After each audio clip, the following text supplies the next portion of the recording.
Sœurs et frères dans le Christ, bonjour et bienvenue à sa méditation en ce vendredi de la deuxième semaine du temps ordinaire, le temps de carême.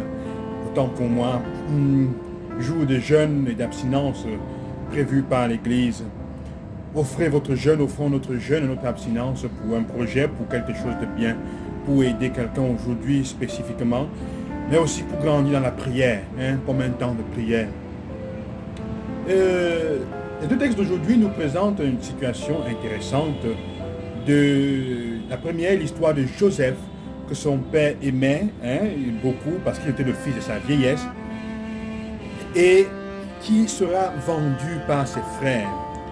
La deuxième, l'évangile nous raconte la parabole des vignerons homicides qui, à force d'avoir reçu un champ, ils sont, comment dire, en custode, on peut dire, pour le soigner, prendre soin d'un champ, ça ne leur appartient pas. Au moment où ils rencontrent l'héritier qui vient pour récupérer, parce qu'après avoir tué les différents envoyés, ils rencontrent l'héritier, le père de ce maître dit, j'enverrai mon héritier, au moins ils le respecteront parce que c'est mon fils, mais ils finissent par le tuer aussi, en pensant posséder eux-mêmes cela. La première chose qu'on peut noter dans ce sens, c'est que notre vie et ce que nous vivons en nous-mêmes est un héritage ou un prêt qui nous a été fait. Fondamentalement, c'est ça.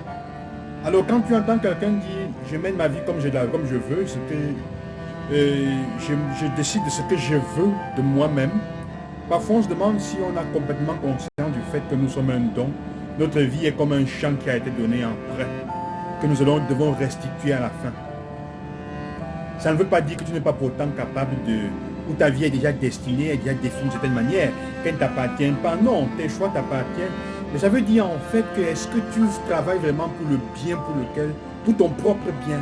Est-ce que tu agis vraiment pour ton propre bien? La deuxième chose qui me semble être intéressante aujourd'hui, c'est l'attitude.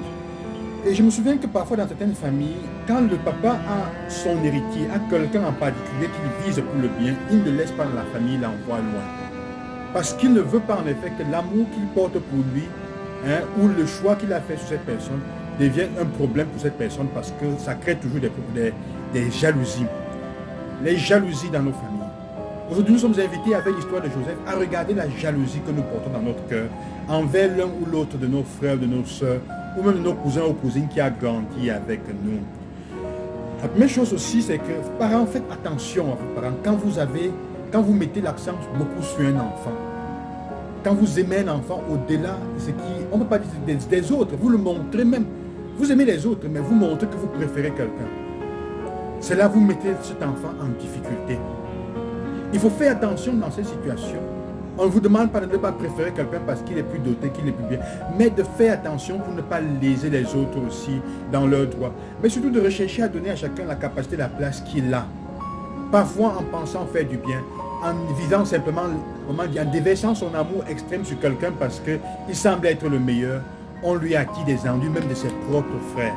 Et nous savons que la Bible est remplie d'homicides qui sont des fratricides, la mort de frères et sœurs qui ne se soutiennent plus. C'est une chose sur laquelle on doit faire attention. Mais la deuxième à laquelle nous sommes impliqués, comme je disais, c'est celle que j'ai dit tout à l'heure. Quelles sont les haines et les jalousies que nous avons dans notre cœur parce que notre père, notre mère, un de nos frères, de nos soeurs semblait plus aimé qu'un autre. Chacun et chacune de nous a quelque chose comme ça qu'il porte dans son cœur. Il y a parfois on est en guerre avec un frère ou une soeur toute la vie, pas parce qu'il ou elle nous a fait quelque chose, mais simplement parce que les parents semblaient l'apprécier mieux que nous. Alors nous nous sentons lésés.